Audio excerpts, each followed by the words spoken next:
नमस्कार, मैं अनिमेश और आज हमारे साथ मौजूद हैं अतुल प्रताप सिंह।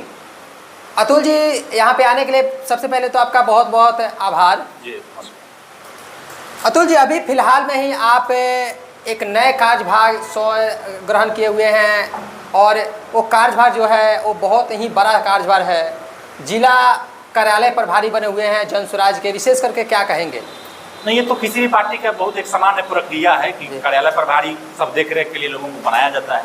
हमारे पहले भी कोई थे, उससे पहले भी कोई थे, अभी हमको जिम्मेवारी मिली है तो पार्टी ने जिम्मेवारी दी है, तो कार्यकर्ता होने के नाते हमारा ये कर्तव्य है कि उस जिम्मेदारी को ईमानदारी पूर्वक निभाया जाए, कहीं कुछ गड़बड़ी नहीं हो, सभी लोगों को मिला करके जो कमियां हैं उसको दूर किया जाए, तो निश्चित रूप से उसको पूरा किया जाएगा। आज तक की स्थिति में देखा जाए तो सारे कार्यालय प्रभारी का जो कार्य होता है वो बहुत ही बड़ा दायित्व वाला कार्य होता है।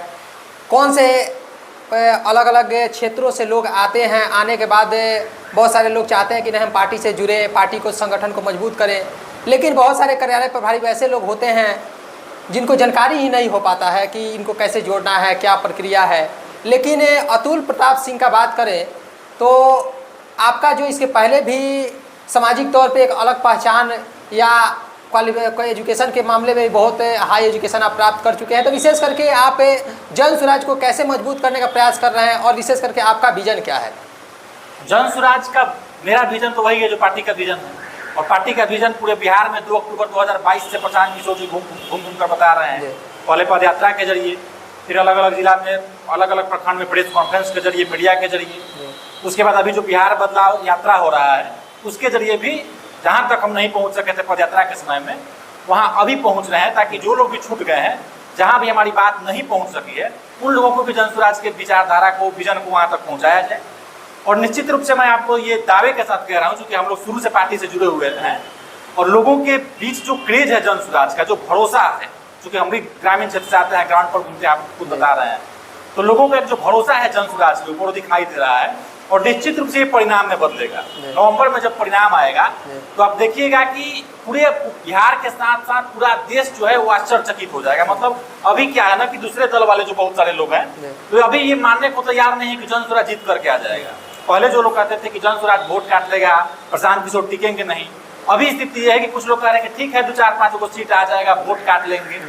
लेकिन जब नवंबर में परिणाम आएगा तब लोग, पूरा देश का लोग आश्चर्य हो जाएंगे, आश्चर्यचकित रह जाएंगे कि मतलब ये कैसे हो गया। लेकिन इसके पीछे जो परिश्रम हो रहा है, समाज के आखिरी व्यक्ति तक, हर गांव तक जो हम संगठन को बना रहे हैं, लोगों को जोड़ रहे हैं, ये जितना मेहनत अभी किया जा रहा है, प्रशांत किशोर की मेहनत को आप देख लीजिए। 2.5 साल पहले के उनका चेहरा उठा करके देखिए, आज का चेहरा उठा करके देखिए, आपको दिखेगा कि उस व्यक्ति ने कितना खपाया है, कितना तपाया है बिहार को बदलने के लिए।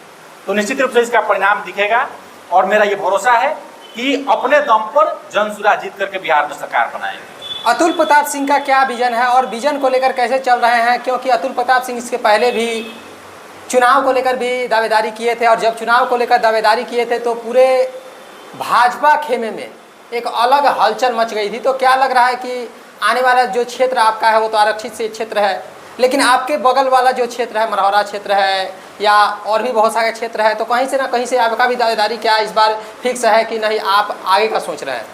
नहीं, देखिए, आपने लोकसभा चुनाव का जिक्र किया कि मैंने चुनाव लड़ने के लिए प्रेस कॉन्फ्रेंस किया था, बहुत घुमा था, घूमे थे हम लोग पूरे क्षेत्र में। लेकिन चूंकि उस समय भी हम जनसुराज पार्टी की कार्यकर्ता थे, तो पार्टी के द्वारा ऊपर से कहा गया कि नहीं, लोकसभा चुनाव में हमारी पार्टी की कोई भूमिका नहीं, हम लोग नहीं लड़ रहे हैं, तो पार्टी के हित में होगा कि आप भी पार्टी के फैसले के खिलाफ जाकर के चुनाव मत लड़िए। मना किया गया तो बिल्कुल एक सक्रिय कार्यकर्ता होने के नाते, समर्पित कार्यकर्ता होने के नाते मैंने चुनाव से खुद को अलग कर लिया और उस चुनाव में मैंने किसी का ना समर्थन किया, ना किसी का विरोध किया। अब रही बात कि आपने कहा विधानसभा चुनाव की बात, तो विधानसभा चुनाव गरखा मेरा सीट है और रिजर्व है एससी के लिए, तो वहाँ से मैं चुनाव लड़ नहीं सकता हूँ। मढ़ौरा में मैंने बहुत काम किया है, आप सबको पता है, लेकिन मैंने कहीं से दावेदारी कुछ नहीं किया है। पार्टी अगर कहीं से कहेगी कि लड़िए तो चुनाव बिल्कुल लड़ा जाएगा, लेकिन मैंने कहीं से कोई दावेदारी नहीं किया है। पार्टी को हमने कहा नहीं है कि हमको कहीं से टिकट दे दीजिए, मतलब टिकट हमने मांगा नहीं है। लेकिन अगर पार्टी को लगेगा कि किसी सीट पर, किसी क्षेत्र में हमने काम किया है, लोग चाहते हैं, तो पार्टी कहेगी तो बिल्कुल चुनाव लड़ा जाएगा। आप जिस समाज से आते हैं और क्या लग रहा है कि सामाजिक तौर पे सारण में कितने सीट मिलने जा रहा है और यहाँ पे क्या लगाया जा रहा है कि यहाँ पे एक महिला को भी टिकट मिलेगा और महिला को किस विधानसभा की महिला को टिकट मिल सकता है वो भी अनुमान नहीं लगाया जा सकता है। लेकिन सामाजिक तौर पे देखा जाए तो जिस समाज से आप आते हैं उस समाज का दावेदारी कम से कम एक विधानसभा में रहेगा और उस समाज से बहुत सारे प्रबुद्ध लोग जो हैं वो तैयारी में लगे हुए हैं। कोई माझी से लगा हुआ है, कोई अमनौर से लगा हुआ है, तो कोई कहीं मरहौरा से ही दावेदारी कर रहे हैं। तो क्या लग रहा है कि आने वाले दिनों में अगर आपको टिकट मिलता है, एग्जाम्पल के तौर पे मरहौरा अगर आपको मिलता है या अदर कहीं मिलता है, तो आप कैसे चुनाव में आएंगे और कैसे चुनाव को शिकस्त और विशेष करके ध्वज कैसे फहराएंगे किसी विधानसभा में? सबसे पहले अगर आप जो कह रहे हैं समाज की बात, तो अगर समाज से मतलब आप जाति से मतलब है आपका, तो जाति के नाम पर ना मैंने पहले कभी काम किया है, ना अभी कर रहे हैं, ना आगे करेंगे। और ये जन स्वराज का पूरा जो प्रयास है, ये जाति और धर्म से ऊपर उठ करके है। अगर आप शुरू से जन स्वराज को फॉलो कर रहे हैं, तो हम तो बिल्कुल कह रहे हैं कि सही लोग, सही सोच और सामूहिक प्रयास। और हमारा जो केंद्र बिंदु है पूरे इस अभियान का, वो क्या है? वो ये है कि बिहार में शिक्षा को सही करना है, बिहार में पलायन रोकना है।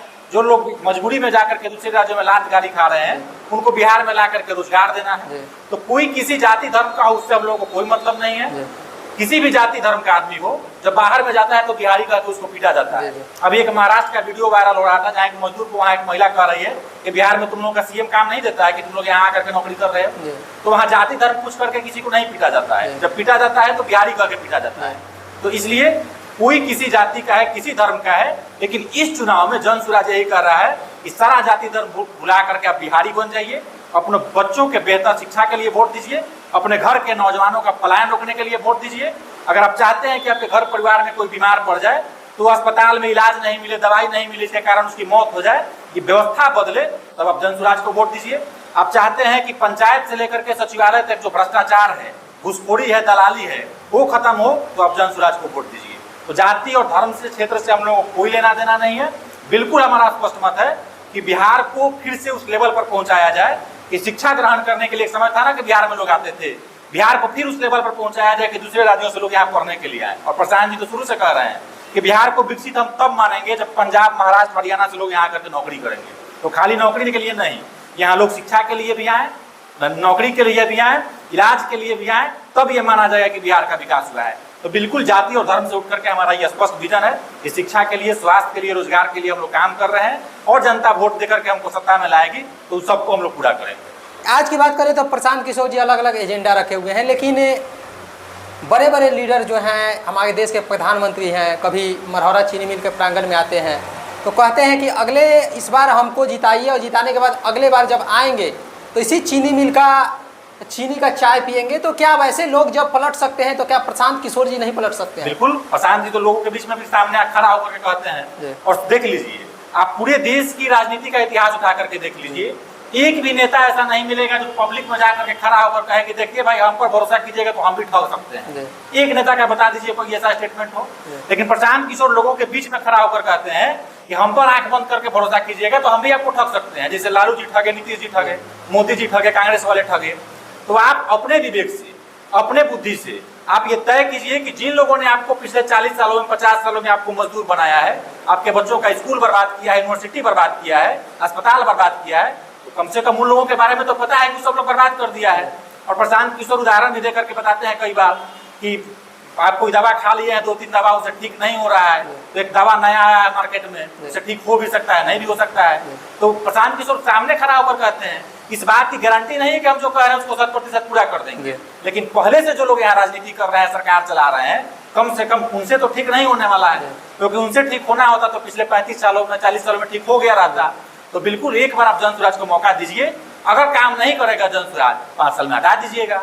और इतना सामने जनता के बीच में अगर कोई नेता खड़ा होकर कह रहा है हजारों की भीड़ में कि हम काम नहीं करेंगे तो हमको हटा दीजिएगा, आंख बंद करके हम पे भरोसा मत कीजिए, हम भी ठग सकते हैं, ये दिखाता है कि उस नेता के भीतर, उस व्यक्ति के भीतर उसका नियत कैसा है। और बिहार के चुनाव का परिणाम जब आएगा तो आप देखिएगा कि प्रशांत किशोर के इन्हीं सब बातों से प्रभावित होकर के, इन्हीं सब बातों पर विश्वास करके लोगों ने कितना झोला भर भर के वोट दिया है जन स्वराज को। लास्ट अपील क्या है तमाम जन स्वराजियों से, तमाम बिहार वासियों से और तमाम आपके क्षेत्र वासियों से?